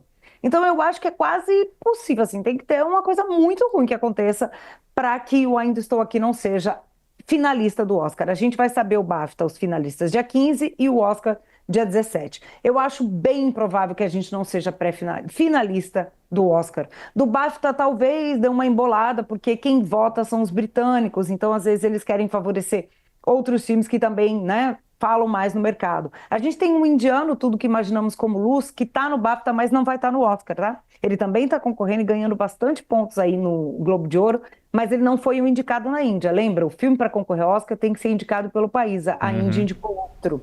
Tem um chinês, Black Dog, tem Emília Pérez aí também, Flow, que é uma animação de Látvia, maravilhosa, está concorrendo a melhor animação, vai pro Oscar também. Então, assim, a gente vê que alguns filmes se repetem e outros não. Eu acho que a gente tem chance de ser finalista, chances reais nos dois, não é só torcer não, viu? Agora, aí você está falando do Ainda Estou Aqui. Falando agora da Fernanda Torres. Como Eunice Paiva, emociona a todos e não é segredo que todos nós esperamos com uma vingancinha com Fernanda Montenegro, que não levou a estatueta de melhor atriz na época do Central do Brasil. Não levou o Oscar. Alguma chance da Fernanda Torres ser indicada desta vez ao Oscar? Olha, chance existe, sim, porque como eu falei, não tem nenhuma atriz assim que é a unanimidade. A Nicole Kidman está muito bem pelo Baby Girl, talvez, eu acho que ela é a grande favorita na categoria aqui de drama do Globo de Ouro. A Angelina Jolie nem está no BAFTA, então assim, eu acho que ela perdeu força. Sabe, a Carla Sofia Gascon pelo Emília Pérez deve entrar, a Demi Moore, se levar o Globo de Ouro e outros prêmios, pode vir correndo por aí. Então assim, a chance da Fernanda entrar no Oscar, ela existe, porque ela está muito bem, né, em todas essas prévias. E tem muita gente que vota no Oscar. Globo de Ouro são 300 e poucas pessoas só. No Oscar são quase 7.000 pessoas e tem muitos latinos, muita gente que não é americana. Ganhar, eu acho que fica mais difícil porque o jogo é assim, tem divas aí, né, envolvida. Então, para a gente bater essas divas, aí o jogo é complicado, viu? E até que ponto esse sucesso extremamente merecido do Ainda Estou Aqui é um trampolim para a volta do nosso público para o cinema nacional? A gente está aí com o Auto da Compadecida 2, vai muito bem nas bilheterias. Depende do que o cinema nacional voltar a ser destaque, Flávia? Olha, depende de muita coisa, né? Todo ano a gente fala o que precisa para o Brasil levar um Oscar, né? Aquela velha história nossa. A gente mesmo se pergunta, mas eu acho que com a carreira do Ainda Estou Aqui, atualmente a gente aprende muito como público o que precisa. Não é só fazer um filme bom, não é só ganhar um prêmio num festival. É todo esse circuito, como eu falei, você tem que equilibrar muitos pratinhos. E uma sessão que você faz, hoje em dia as pessoas veem filme online, mas as sessões contam muito. A Fernanda Torres está fazendo uma maratona, né, internacional para estar nas sessões de debate do filme, né, que tem pelo mundo aí. Isso custa, isso tem um valor. Você precisa ter uma verba de lançamento, de campanha, né? O Brasil tem a Sony Classics aqui no Brasil, a Sony internacionalmente, nos Estados Unidos representa o filme. Então investiu bem, precisa de investimento para o filme ser visto, ser sabido, ser votado. Não é só estar lá na lista. Então isso é preciso. É preciso fazer um filme bom, ter, né, verba para a gente ver. Ter o que a gente chama de P&A. P&A é o quê? É verba para lançar um filme e lançar bem. E a gente precisa ter isso internacionalmente, né? Além de todo esse trabalho de formiguinha que a equipe do filme está fazendo. São muitos pratinhos, né, rodando ao mesmo tempo, mas eu espero, como você falou, que a gente... Quem é um público que não está muito atento ao cinema brasileiro, com esses filmes, com o Alto, com outros filmes que vão vir o ano que vem, veja que a gente todo mês, pelo menos, tem um filme bom, bacana para a gente assistir. Tem muito mais, mas pelo menos um a gente tem. E aí que tá, você preparou para a gente uma lista de alguns filmes para este ano de 2025 que você está mais curiosa de assistir, existe uma expectativa maior? Conta para a gente. Olha, eu tenho muitos filmes, né? Mas eu escolhi 3 aqui, porque senão a gente fica 3 horas falando disso. Mas eu começo com um filme brasileiro, que é o novo filme do Kleber Mendonça Filho, diretor de Bacurau, né, de Aquários, que foi premiado em Cannes, que se chamou Agente Secreto, que é com quem? Wagner Moura. Olha que combinação interessante também. É preciso começar já na filmagem. Wagner é um ator de projeção internacional. né? Tá fazendo série, filmes, Guerra Civil, tá aí entre os favoritos, indicado numa das categorias de roteiro do BAFTA. Então, assim, o Kleber já, né, faz muito bem, escreve muito bem, dirige. O filme está super aguardado no mercado internacional. E por mim também. O Wagner faz um professor de história que nos anos 70 e 77, ele deixa São Paulo, porque ele está sendo meio perseguido pelas forças aí do governo, né? No caso, do governo da ditadura. Acha que vai ter um pouco de paz lá no Recife, só que não é bem isso. A gente não sabe muito mais sobre o filme, mas dá para saber que, como o Kleber trabalha muito bem em gênero, esse filme vai ter suspense, acho que até um pouco de ação. E o Recife, né, como cenário, que é uma cidade maravilhosa, e o Kleber sempre filma, né, e traz o Recife aí em pauta, né. Tem outros 2 filmes? Tem filmes internacionais. Aí são os filmões. Aí um é o meu diretor, um dos meus diretores do coração, que eu amo, como ele sabe, ir do cinema autoral para o cinema comercial, que é o Bong Joon-ho, diretor de Parasita. Desde o Parasita, ele não dá um filme pra gente. A gente está tudo aqui ansioso, órfão. Esse filme já teve data, né, de mudada. Ele era para estrear agora, vai para abril, porque ele vai estrear no IMAX. E ele traz o Robert Pattinson. Olha que combinação maravilhosa. Que se candidata num programa para ele ser quase que um androide. Toda vez que ele morrer, a fábrica de androides aí vai recriá-lo, trazer ele novamente à vida para fazer uma versão melhor. Até que um dia, isso já está no trailer, tá, gente? Não é um spoiler. A versão 17 dele, o filme chama, né, Mike 17, encontra com a 18. Alguma coisa dá errada e eles se encontram. E aí a regra é, quando tem 2, os 2 têm que morrer. E aí o filme, vocês vão ver quando assistirem ao trailer, ele tem humor, ele tem ação, você vê que tem drama, é tudo que o Bong Joon-ho sabe fazer. Então eu tô ansiosíssima para ver esse filme. E um outro que eu sei que o mundo tá ansioso, não dá para não tá? É um tal de Superman, né? O novo Superman, que tá todo mundo falando. O trailer foi finalmente lançado. É do James Gunn, né? Que fez vários filmes, né? De heróis. O filme é da DC e traz aí o David Corenswet, que pouca gente conhece, né? Que é um ator que tá no Maxime, ele faz um galã no Maxime, já fez alguns papéis que não são muito de destaque na TV. E dessa vez, a gente anota aí, vai ser um dos nomes de revelação do ano, né? E segundo o James Gunn, o diretor, é uma das versões mais humanas do herói. Ele, no trailer você já vê, ele já leva uma surra, quem ajuda ele a voltar para casa é o cachorro, que chama Krypton. Então você vê que tem um pouco de humor e tem um Superman jovem e com muitos conflitos e muito humanizado. Então, tô louca para ver também, eu acho que vai ser uma saga aí. Os heróis sempre, né, tem altos e baixos. Esse é um herói da DC, que é muito querido. Vamos ver como é que vem esse novo herói aí, novo Superman. 2025 promete no cinema que as promessas também sejam os filmes nacionais, que a gente tenha, como você bem disse, todo mês, ou pelo menos de 2 em 2 meses, bons filmes nacionais para a gente voltar a ter o hábito de assistir a filmes nacionais. Flávia Guerra, crítica de cinema, muito obrigado pela sua entrevista aqui no nosso CNN Prime Time. Boa noite. Boa noite, vamos torcer pelo Brasil aí nessa temporada que está só precisando de prêmios, hein? Vamos fazer pensamento positivo. Pois é, domingo agora é a entrega do Globo de Ouro. Isso aí, o primeiro do ano e depois, ó, a gente só para em março, 2 de março, domingo de carnaval, é domingo de Oscar também, então vai ser difícil, né, essa escolha aí. Pode assistir o Oscar na folia também, dá para todos. Muito obrigado, Flávia, boa noite. Boa noite. Após anos de disputas judiciais, os Estados Unidos formalizaram a repatriação de uma esmeralda de 380 quilos, considerada um tesouro nacional brasileiro. De acordo com informações da Advocacia Geral da União, o juiz da Corte Distrital de Colômbia reconheceu que a pedra preciosa foi extraída de maneira ilegal e exportada para os Estados Unidos com uso de documentos falsos. Encontrada em 2001 na cidade de Pindobaçu, no norte da Bahia, a esmeralda tem valor estimado de $1 bilhão, o que equivale a mais de 6 bilhões de reais. Ainda não há detalhes de quando a repatriação definitiva vai acontecer. Segundo a Advocacia Geral da União, a esmeralda Bahia é um bem cultural brasileiro e será incorporada ao acervo do Museu Nacional do Rio. A Justiça de Nova York manteve a condenação do presidente eleito Donald Trump no caso que envolve pagamentos de suborno a uma atriz pornô. Os advogados de Trump tentavam anular a condenação por causa da vitória do republicano nas eleições presidenciais, argumentando que o caso poderia afetar sua capacidade de governar. Essa foi a segunda vez que a defesa do presidente eleito tentou anular o caso. O juiz Juan Merchan manteve a condenação e definiu que a sentença vai ser anunciada no dia 10 de janeiro, apenas 10 dias antes da cerimônia de posse.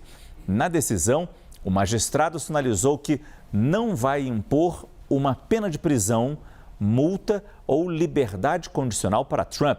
Vamos lembrar que nesse processo, um júri condenou Trump por ter ocultado pagamentos de $130 mil num suborno para a atriz pornô Stormy Daniels. O dinheiro seria para a compra do silêncio dela sobre um caso que os dois tiveram no passado. Trump se declarou inocente. Essa foi a primeira vez na história dos Estados Unidos que um presidente foi condenado por um crime. Eu converso mais uma vez com o Lorival Santana, nosso analista de internacional. Lorival, só explicar para a gente então, já que não haverá uma penalidade de fato nesse caso, como prisão, por exemplo, Trump vai sair ileso mesmo com a manutenção dessa condenação?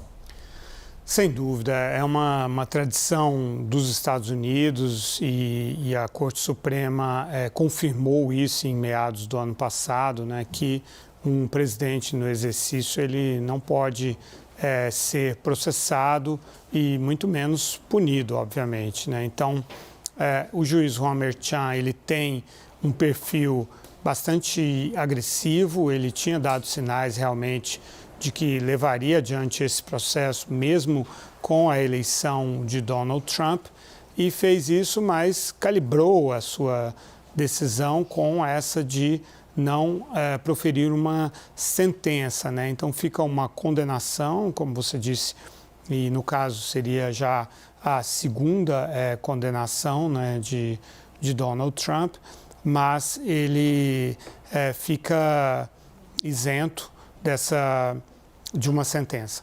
Quer dizer, a outra condenação também, a condenação foi exatamente nesse caso, né? Então esse é um caso estadual e que o Trump não tem como bloquear, como interferir, né? O outro caso estadual é o da Geórgia, pela tentativa de Trump de reverter a derrota dele naquele estado, né? E aí existem os outros casos federais, que esse sim, ele com certeza interferirá e mandará engavetar, já que ficam dependentes do que é o Ministério Público Americano Federal, né, que é o Departamento de Justiça, que estará sob o comando dele. Então, os casos de desvio de documentos, de retenção de documentos sigilosos na residência de Mar-a-Lago, né, e também o grande caso de tentativa de reversão da derrota eleitoral, que tem um caso federal também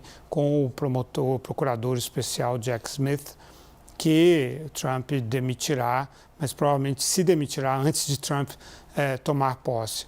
Então, com isso, o Trump fica realmente isento desses processos, fica uma marca política, né? Como você disse, foi a primeira vez que um presidente ou ex-presidente foi réu de processos criminais e acabou condenado, mas ele tem já toda uma narrativa, né, que ele há anos, já há mais de um ano, preparou para dizer que, na verdade, isso é prova de uma justiça que está a serviço dos democratas, né? Ele diz, por exemplo, no caso desse atentado que houve em Nova Orleans, né, que o governo Biden ficou se dedicando a perseguir o seu principal oponente político, que era ele, no caso, em vez de perseguir criminosos, imigrantes, o que obviamente não é o caso, porque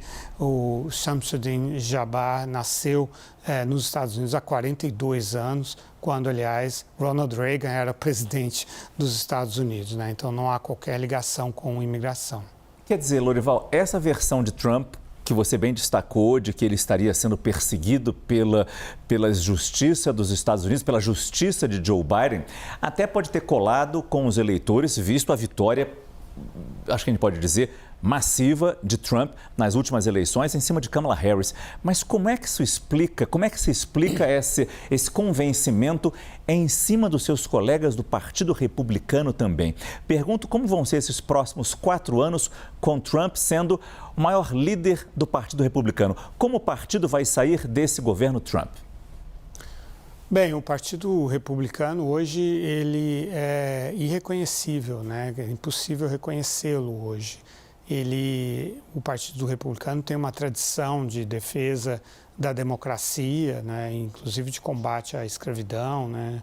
Em oposição ao que era antigamente o Partido Democrata. E o Republicano era um partido do establishment que valorizava bastante suas alianças internacionais, enfim, que valorizava o livre comércio. Quem era protecionista era o Partido Democrata, enfim, uma série de características do Partido Republicano foram abandonadas à medida em que esse movimento torna a América grande de novo, sequestrou, né, capturou o Partido Republicano. Muitos republicanos se aposentaram, alguns precocemente, como a Liz Cheney, outros já próximos do final da carreira, como o Mitch McConnell, que durante 17 anos liderou a bancada republicana do Senado e está deixando a política. São vários os casos assim de não concordarem com o rumo que o Partido Republicano tomou. Essa é uma grande discussão dentro dos Estados Unidos. Aliás, os dois partidos estão com as suas identidades muito prejudicadas, né? O Partido Democrata, a ligação que ele tinha com os trabalhadores, né, com as pessoas mais pobres e com a classe média. O Trump conseguiu atrair muito o apoio desses segmentos da sociedade.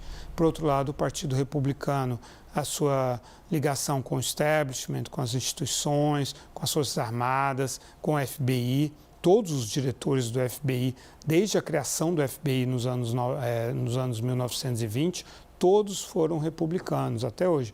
Mesmo presidentes democratas nomearam diretores do FBI republicanos por causa da imensa projeção que o partido tinha sobre o establishment de inteligência e de defesa. Isso se fraturou também. Trump ele vive em guerra contra o establishment de inteligência que ele chama de Estado profundo.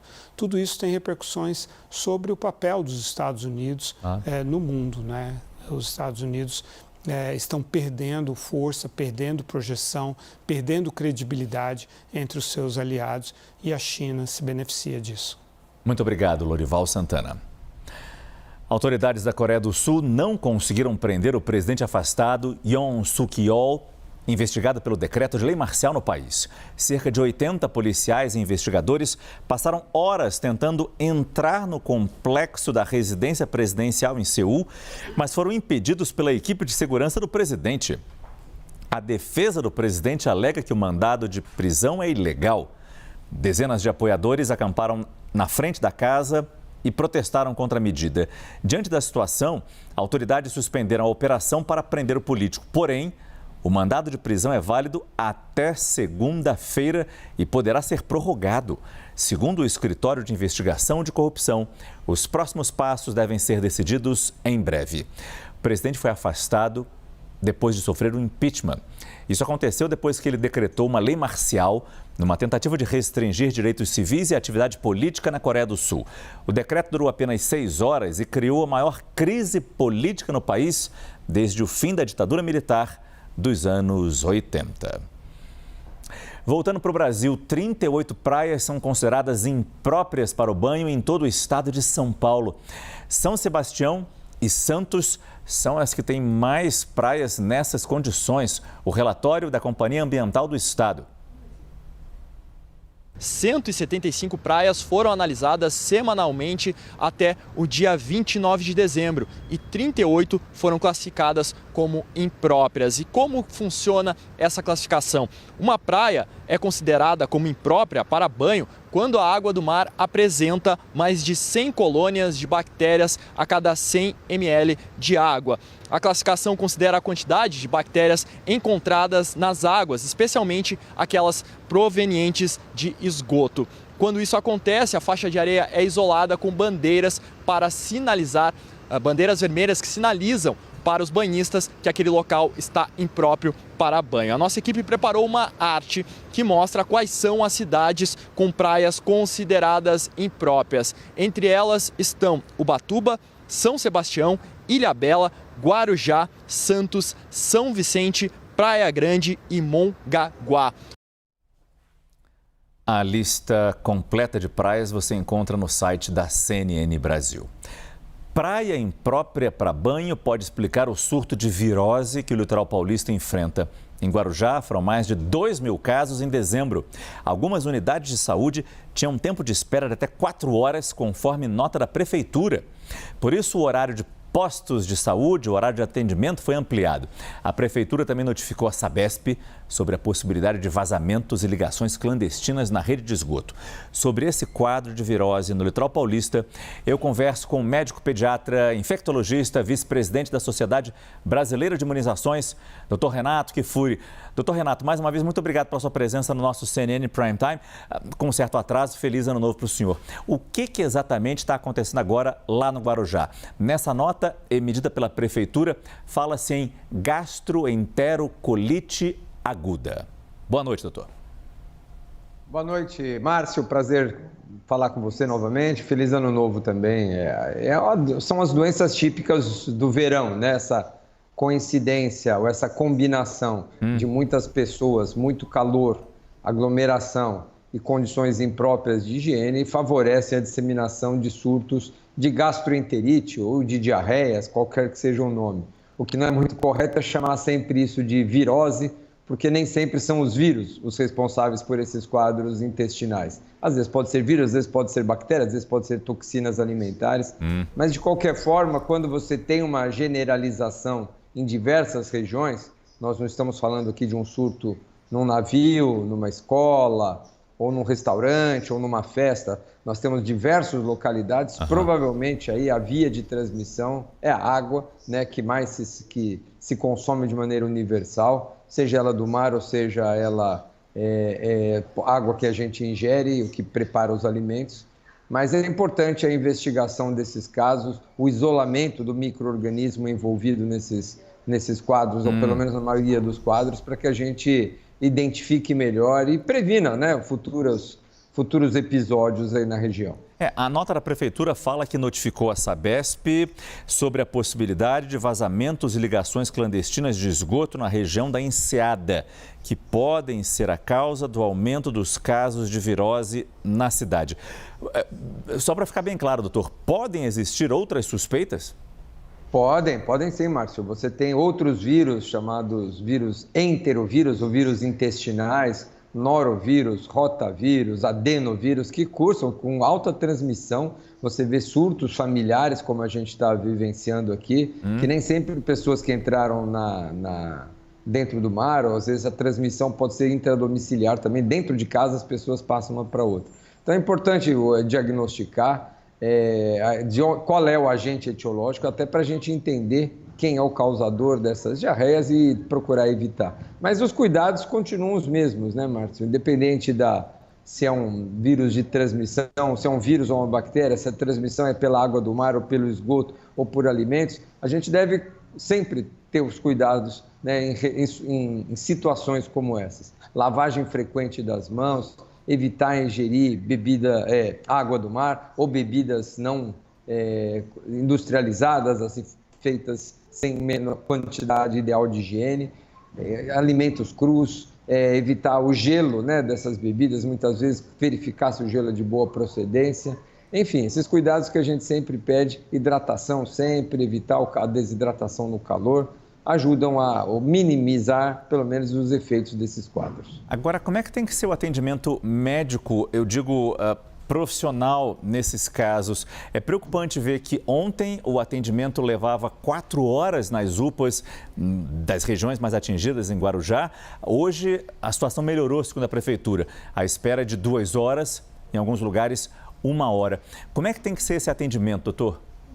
A gente vivencia isso com frequência no Brasil, né, Márcio? A gente vê, na época do inverno, os prontos-socorros lotados com filas. Foi assim na Covid, nas epidemias de vírus sincicial das bronquiolites. Assim acontece muitas vezes quando nós sobrecarregamos o sistema de saúde com os casos de dengue, que foram mais de 6 milhões esse ano. Então, nós, quando temos uma demanda muito grande para procura por serviços de saúde, nem sempre as equipes estão preparadas, a estrutura em termos de medicamentos, de salas de atendimento são adequadas, o que traz mais problemas ainda em termos, nessas situações, na assistência. Lembrar que essas diarreias, na maioria das vezes, Márcio, elas são autolimitadas, né? Ou seja, elas se resolvem sozinhos. A gente tem que tomar cuidado com o grande desafio dessa doença, que é a desidratação. Quando muitas vezes a diarreia é acompanhada também por vômitos, você não consegue repor o líquido que você perde. Perde líquido no vômito, perde líquido na diarreia, não consegue repor essa hidratação via oral, porque está vomitando muito. E os extremos das idades, geralmente as crianças pequenas e os idosos, são os que maior risco têm de desenvolver uma desidratação. Então, esses precisam ficar mais atentos em sinais de apatia, sonolência da criança. O mesmo idoso, o idoso que começa a ficar confuso, cai a pressão, muitas vezes é só uma desidratação. Atenção com os idosos, atenção com as crianças é primordial nessas situações com esses quadros diarreicos. Porque os registros que a gente vê nas redes sociais é que já falta remédio básico para tratar diarreia, tratar essa desidratação nas farmácias. A espera de 2 horas, 1 hora nos postos de saúde. De alguma forma, a gente sempre lembra do soro caseiro. Funciona para essas pessoas também, se elas ainda não quiserem ir buscar uma ajuda profissional? Funciona muito bem. Eu estou aqui no Guarujá agora, Márcio, e a gente vê... O senhor está no Guarujá? Estou no Guarujá, que agora passa... exatamente aqui no meio, posso dar notícia ao vivo para você. Está preso no quarto, está preso nessa casa aí. Não, com cuidado, dá para passar bem aqui, sem maiores riscos. Mas, de qualquer forma, as farmácias estão bastante lotadas, o serviço de emergência. Então, é procurar ter bom senso, obviamente, claro. E a gente vê muitas pessoas já deixando, inclusive, o litoral, subindo para... pessoas de maior vulnerabilidade, gestantes, idosos voltando para suas casas. Tem que tomar cuidado mesmo. Não são raros essas epidemias que acontecem dentro das famílias, né? Aqui no condomínio, os amigos que você conversa, todos aqui pelo menos conhecem alguém ou tem ali alguém da família que foi acometido. O número é muito maior do que esses que estão aí oficialmente nas estatísticas, porque obviamente ainda não há uma atualização. Mas eu volto a insistir, Márcio, é importante a gente ter uma investigação melhor de quem é o agente envolvido, porque isso muda muitas vezes se vem o agente de um esgoto, se vem da água do mar, se vem de um alimento, se vem da água que está sendo distribuída, se é uma transmissão respiratória de pessoa para pessoa. Tudo isso ajuda a gente a monitorar, reduzir e ter ações efetivas de combate a esses surtos. Dr. Renato Kifuri, pediatra infectologista, muito obrigado pela sua entrevista, se cuide e boa noite. Eu que agradeço, Márcio, uma boa semana a todos e um bom fim de semana. Valeu.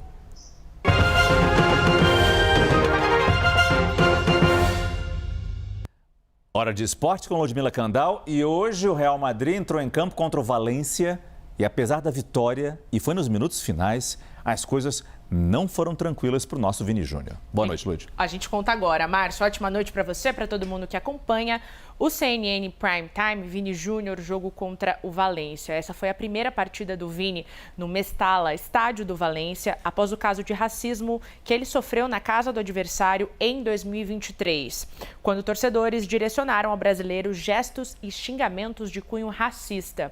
E hoje, na partida pela La Liga, o Campeonato Espanhol, o Vini Júnior acabou sendo expulso do jogo após uma confusão com o goleiro adversário. O Valência vencia a partida por 1-0 quando o Dmitrievski provocou o Vini Júnior e deu um puxão ali no brasileiro. A gente está vendo imagens da partida. No momento, o Vini revidou, empurrando o goleiro no rosto.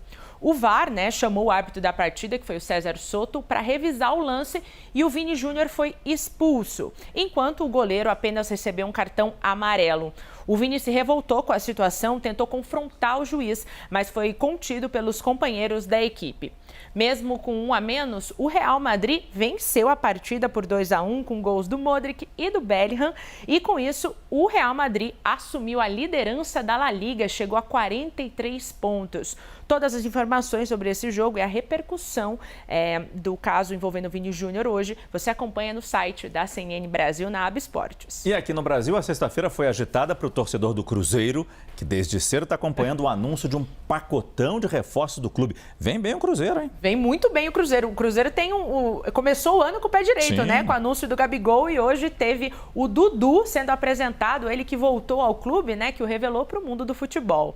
O anúncio oficial do Cruzeiro foi naquele presente de Natal, no dia 23 de dezembro, mas a apresentação aconteceu hoje lá em Belo Horizonte. O atacante tinha um contrato com o Palmeiras até o fim de 2025, mas rescindiu com a equipe alviverde. No meio do ano passado, a gente lembra, o Clube Mineiro chegou até a anunciar a volta do Dudu, mas depois de uma repercussão entre as diretorias dos dois clubes e as torcidas, o Camisa 7 optou por continuar no Palmeiras e finalizar a temporada lá. O contrato do Dudu com o Cruzeiro vai até o final de 2027. A gente está vendo aí ele sendo apresentado no Cruzeiro. E durante a coletiva de imprensa, o Dudu falou sobre a expectativa de jogar ao lado do Gabigol. Nos últimos anos, os dois atacantes protagonizaram aquela rivalidade entre Palmeiras e Flamengo no futebol brasileiro. Vamos ouvir o Dudu. O Gabi é um grande jogador, tenho certeza que vai chegar para nos ajudar também. Não só eu, como os outros jogadores que já estão no plantel, como o Matheus, o Caio, o William, jogadores de seleção brasileira. Os outros jogadores novos que estão chegando agora também, pode ter certeza que estão vindo para compor, fazer um Cruzeiro mais forte. Eu tenho certeza que quem o Diniz escalar aí para pôr para jogar, pode ter certeza que vão estar dando a vida para fazer um Cruzeiro forte, fazer um Cruzeiro para voltar aí a brigar por títulos e deixar essa nação cruzeirense feliz aí no final do ano. Time que ainda não anunciou nenhum reforço foi o Flamengo, mas o time recusou uma proposta milionária de um clube europeu por um dos seus jogadores. Foi o Wesley, Márcio, a gente conta agora porque a oferta foi feita pelo brasileiro, ao brasileiro pela equipe do Aston Villa. A equipe inglesa ofereceu 15 milhões de euros pelo Wesley, cerca de 95 milhões de reais, mas o valor não atendeu às expectativas da diretoria do Flamengo. É o que mostra o conteúdo de Itatiaia lá no site da CNN Brasil. Apesar da recusa a essa primeira oferta, o Flamengo aguarda outras propostas pelo lateral. Isso porque o interesse de clubes europeus no Wesley não é uma novidade. No ano passado, ele recebeu uma proposta do Atalanta. Na época, a equipe rubro-negra aceitou a oferta, mas o clube italiano desistiu daquela transação. O Wesley, um jogador importante no Flamengo, tem 113 partidas, conquistou a Libertadores de 2022, a Copa do Brasil no mesmo ano e também a da temporada passada, a de 2024. Márcio. O Flamengo está parado, mas as movimentações em outros clubes não param, né, Lud? É isso, Márcio, mas daqui a pouco o Flamengo aparece aí forte no mercado da bola, né? Lembrando que tem uma nova administração do Flamengo, este ano. Temos temos avanços aí, começando agora por um outro time carioca. A gente tem avanços na busca do Botafogo por um novo treinador. Falamos ontem aqui no Prime Time do interesse do Glorioso pelo André Jardine, atualmente multicampeão pelo América do México. Hoje, o Botafogo oficializou a proposta ao treinador em um contrato de 2 anos. A alta cúpula do Botafogo, inclusive o dono da SAF, botafoguense, o John Textor, entrevistaram o Jardine nessa semana e gostaram da conversa. O clube, então, aguarda a resposta do treinador. Seguindo aqui nas movimentações, o atacante Wellington Rato, que disputou a última temporada pelo São Paulo, é o novo reforço do Vitória. O São Paulo confirmou há pouco nas redes sociais que o Wellington Rato foi para o Vitória. O contrato deve ser de 3 anos e, segundo uma apuração da Itatiaia, o Leão vai pagar 5 milhões de reais ao tricolor paulista por 80% dos direitos econômicos do atleta. Tá aí o Wellington Rato, que vai encontrar o Thiago Carpini lá no Vitória. Enquanto o Rato vai para o Vitória, quem deixa a equipe baiana é o Alejandro. Ele que foi artilheiro do Campeonato Brasileiro pelo Leão, né? Ele estava emprestado pela equipe que não optou pela compra do jogador que marcou 21 gols no Campeonato Brasileiro. Com isso, então, ele retorna ao Red Bull Bragantino. Voltando a falar do Cruzeiro, como o Márcio falou, vem muito forte aí na temporada. Além do Dudu e o Gabigol, que já haviam sido anunciados, né? Nessa sexta-feira veio a confirmação da chegada do meia Eduardo no Cruzeiro, então. Ele estava no Botafogo e participou da campanha dos títulos brasileiro, né? E Libertadores, né? Nessa temporada mágica do Botafogo, que foi em 2024. O contrato dele com o Cruzeiro é até dezembro deste ano. E quem também foi anunciado pela equipe mineira foi o Fagner, agora ex-lateral do Corinthians. O jogador assinou um vínculo de empréstimo até o final de 2025. A ideia é que ele seja ali uma sombra para o William, que tem sido titular absoluto na equipe mineira. Vamos ver os números do lateral na época do Corinthians agora, né? Porque em 11 anos jogando com a camisa do Timão, o Fagner é o 7º jogador com mais partidas disputadas pelo clube na história. Ao todo, foram 578 partidas. Com ele em campo, o Timão venceu 271 vezes, empatou 157 e saiu derrotado em 150. Além disso, o lateral direito conquistou 5 títulos, 3 campeonatos paulistas e 2 campeonatos brasileiros. Márcio.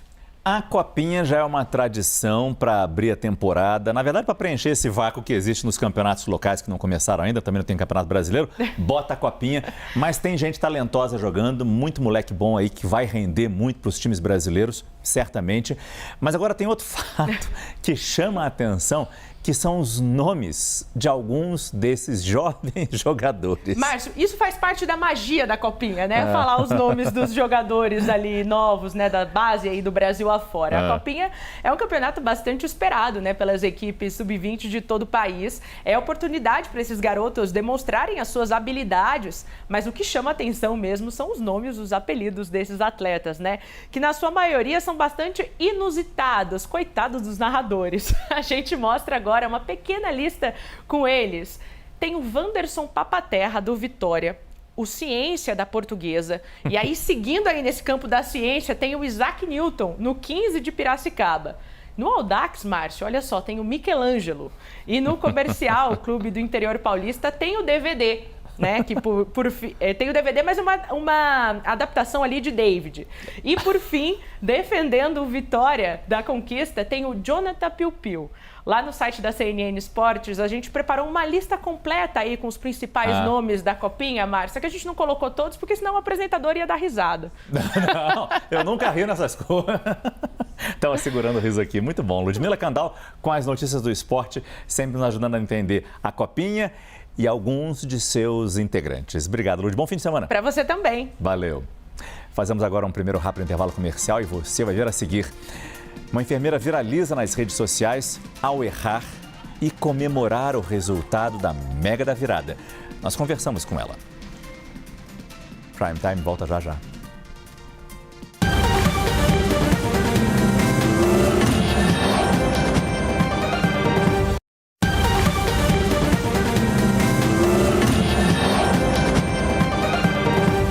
Em entrevista à CNN, a economista Zena Latif, sócia-diretora da Gibraltar Consulting, explicou que o principal fator para a piora nas condições financeiras do Brasil está na incerteza sobre a situação fiscal da União e que a política de valorização do salário mínimo, adotada até aqui, contribuiu para esse cenário. No passado, a gente estava tendo um ajuste de salário mínimo apenas recompondo a inflação. Aí o presidente Lula chega e fala, não, eu vou também corrigir pela inflação e pelo crescimento do PIB. Bom, não foi, do ponto de vista econômico, uma decisão sábia para um país que a nossa mão de obra, o fator trabalho, né, tem baixa produtividade. Então, você está falando de uma remuneração real, em linha com o crescimento do PIB, muito acima do crescimento da produtividade da mão de obra.